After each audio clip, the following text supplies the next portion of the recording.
Hello, everybody. I cannot believe we're here. Can't believe I somehow made it here. If you're unaware, I have a love-hate relationship with Animal Crossing New Horizons. I am a longtime Animal Crossing fan, and I do love New Horizons. However, as someone who is a perfectionist, I have never been able to finish an island. In the 5 years that the game has been out, I've never been able to finish an island until today. I literally finished my island this morning. So without further ado, I would love to show you my finished island, Dewdrop. Starting off with my town map, just so you can get a feel of what the island is going to look like, here it is. And I haven't set up a dream address at the time of recording, but I will pop it up on the screen here. I'll also have it in the description if you want to go visit my island. So my general inspiration for my island was kind of a coastal town, but it's also kind of normcore, I would say. I really don't know how to categorize my town. So on the left there, you can see my house on the hill. In the middle, next to resident services, we have Able Sisters and Nook's Cranny. In the top left of my island, I've got my museum taking up a big chunk of space. In the bottom right, we've got my neighborhood, so all of my villagers are in one spot. And then my campsite is in the back. So that is where all of our buildings are. I've got a lot of little builds on my island, so I'll show you those as we go through it. As for villagers on the island, we have Rold and Tammy, who were my two starting villagers, and I've decided to keep them. Next, we have Lolly, Pinky, Pecan, Kyle, Ricky, Celia, Walker, and Boris. This is not my final list of villagers. Celia was an autofill, so I think I'm gonna replace her with Kit, because Kit is one of my dreamies. And Pinky, I might keep or I might swap her out for Tutu. So those two might switch. Everybody else, I'm pretty sure, is going to be a permanent resident of the island because I do like them. But whenever we get to the neighborhood, I will probably be changing the exterior and the interiors of their house. So I won't be showing that in today's video, but I just wanted you to see who we've got. So starting off at my airport that we are pretending is either blue or yellow, not orange, just pretend, use your imagination. We are at the very beginning of my island. Right when you walk in, you are greeted by a beautiful, welcoming fountain, and if you look up, you can see some cute little windmills. It's just adorable. You can sit on these cute little benches right when you come in, so I can wait for all my friends to come to my island. And then to the left is probably one of my favorite areas on my island. I really was not sure what to put on this part of my island, and so I've got a cute little gyroid garden, gyroid forest, whatever you want to call it. And what I really love about this is that you can just run through the Mario coins, and it's so fun. It's so much fun. Right next to the gyroid garden is a cute and simple beach area. Most of my beaches on my island are pretty simple. I've added little things here and there, but right here is just a cute little relaxing yoga area just right by the beach, right by the gyroids. I felt like this was just a cute little spot for a simple area on my island. Going back up through the gyroid garden is where my house is. I really love the area that I have for my house. I think it's super cute and relaxing. This little corner of my area is just for me. It's a little homage to my engagement story. And on the other side of my house, I just have a well and a telescope. Nothing crazy going on over there. Behind my house, I do have a little laundry area. You can't really see it whenever you're running around, but I wanted to do something in this space, and so this is what we did.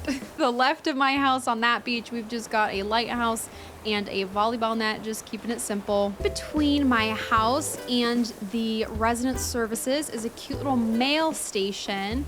I'm gonna loop around my island and show you the entrance to resident services though, because I think it's pretty cute. So there is just a cute little wedding bell here that I think is just adorable with the little Jacob's ladder flowers because my island's 5 stars. And it's a nice sunny day on my island, so everybody is just having a blast. We've got Rold, Boris, and Ricky running around in the town hall area. Behind my town hall, I just have a simple little park. I don't usually like parks on my island, but I wanted to have one. So we've got one. Like that, it just is what it is. And it just fits perfectly right behind my resident services there. Now below my resident services, we have a little fish market that I'm pretty proud of. The first part of the fish market just has the fish drying and a little life ring for the beach. And then this is the rest of the fish market. Now above my fish market and to the right of my town hall is my little shopping center area. We've got a little KK music stand. We've got a balloon stand. You've got the fortune cookie stand. You can sit after you've done your shopping and just relax. So again, there's another little post box by Abel's if you want to send out some mail. And then obviously if you need to get some shopping done, you'd go to Nook's Cranny. Behind my Abel's and Nook's, I do have a little walking path. I have a couple of these all around my island just to make it easier to get around. But for the purpose of the tour, I'll probably be trying to go on the main pathways. To the right of my shopping center is my neighborhood. The way that it is structured is for a reason. So my villagers at the bottom are Ricky, Lolly, Walker, and Kyle. Kyle is the name of my real life fiance, so obviously I had of Kyle the wolf on my island. My dog's name is Foster, and Walker is the only black and white dog other than Portia. So he's the closest to my real life dog that we've got in the game. Lolly is the closest to my real life cat, Lilo. And my real life cat's name is Ricky. He is not an angry squirrel, but this villager's name is Ricky, so I just had to take him. And then the rest of my villagers, Rolled, Tammy, Pinky, Pecan, Celia, and Boris are all on the upper level of the neighborhood. The first house we have here is Ricky. Obviously not too much going on. I'm definitely gonna change the exterior because I do not love the yellow log cabin look, so that'll be changed at a later date. Right behind Ricky's house is Walker's house, and I have a little frog because my real life dog Foster has a favorite toy and it is a frog, so that's a little homage to him. Next to Walker, we have Lolly, which again is my real life cat Lilo's little villager doppelganger. She's just got laundry in her front yard. I really didn't decorate the yards too much because the way that I have it set up, there's not tons of room. And then right in front of Lolly's house, we have Kyle's house. My real life fiance likes basketball, so he gets a basketball hoop. Now at the bottom of the neighborhood, I do have this beach decorated with a little pier. On the left side of the pier, we've just got 2 beach chairs for you to relax. Clearly, Sahara is ready to log off and clock out for the day.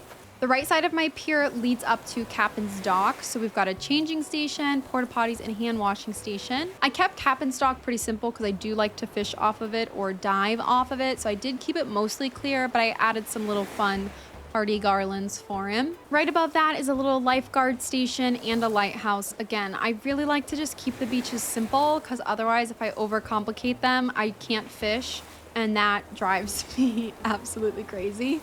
The top section of my island, we've got 6 villagers here. The first house is Boris's house, so I'll definitely be changing the exterior, but I couldn't be asked to fix that before this video. Moving clockwise around this little circle, we have Pinky's house. I don't know why she's like so obsessed with this pile of leaves right now, but she is very cute. I keep trying to figure out if I want to keep her on my island or not, because I do really like Tutu, but okay, maybe I'll keep Pinky on my island. She's pretty cute. Right behind Pinky, we have Celia's house. Again, I probably will not be keeping Celia. I will swap her out with Kit, who is one of my favorite normal villagers literally ever. So hopefully I will be able to find Kit soon. Next up is Pecan. She is our snooty villager. She is super cute. She was an autofill, and I actually didn't think that I would like her that much, but she's really cute. She's like one of my favorite snooty villagers. She's adorable. Next up is Rolled, who is our resident jock. And honestly, Rolled looks like he would be a lazy villager because he just looks so goofy, but he is our one and only jock because truthfully, that villager type is my least favorite. So we just have one. And then the next villager house is Tammy. She is our other starter. I really like her. She is honestly one of my favorite sisterly villagers. Now behind my villagers' houses, we've got a couple little nature and recreational areas before we get to the campsite. I love water terraforming, so I knew I at least wanted something small on my island, so I've just got a little waterfall feature over here.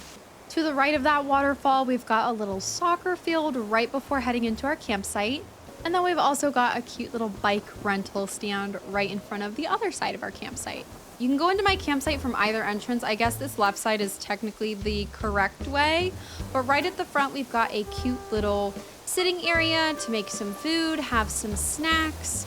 Over here on the left, you can sit by the waterfall.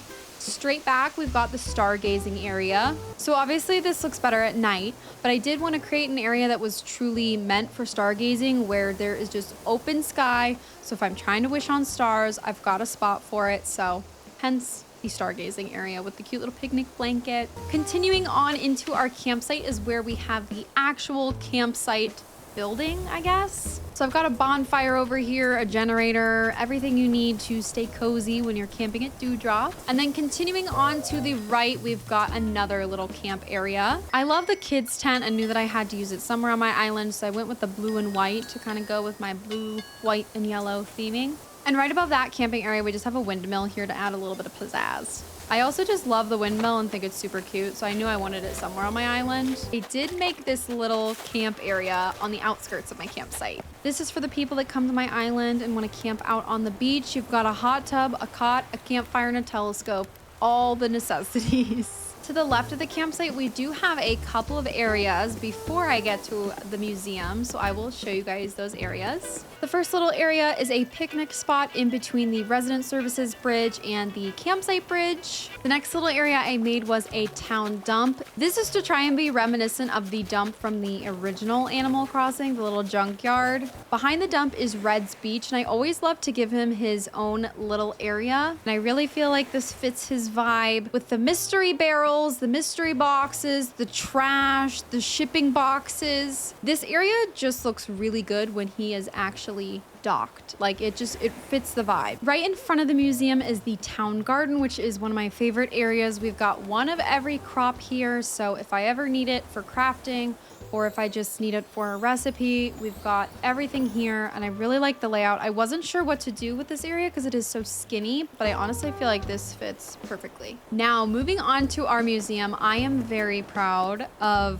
my rainbow garden. I wish there was a way for me to do like a panoramic view, but I do have one of every single flower in this garden, one of every single flower in every single color. To the left of my museum, I have my rock garden and my little archaeology site. At the end of the path, I did add a little sitting area for Blathers and Brewster to de-stress after work at the beach. I think this area is super cute. We've got my rock garden, which is kind of shoved in this back corner of my island, but it is completely functional. I can smack all the rocks and fingers crossed they do not spawn anywhere else if I accidentally break one. I also wanted to make a little shipping area back here, but I wasn't sure which items to use. So this is probably not the final version of this corner, but you get the vibe. It's nothing special. There's 4 items here. Now over here, I have my little archaeology sections. You climb the ladders into the dig site. We've got this jackhammer, we've got a fossil, we've got the fossil pocketbook, we've got a radio, we've got a shovel, we got some buried fossils if you want to dig for some fossils. But that is it for today's video. I hope you enjoyed my island tour of Dewdrop. I hope that you guys enjoyed it. If you did, please make sure to leave a like. Make sure to click subscribe so you don't miss any of my other videos. And with that, I will see you guys in the next one. Bye guys.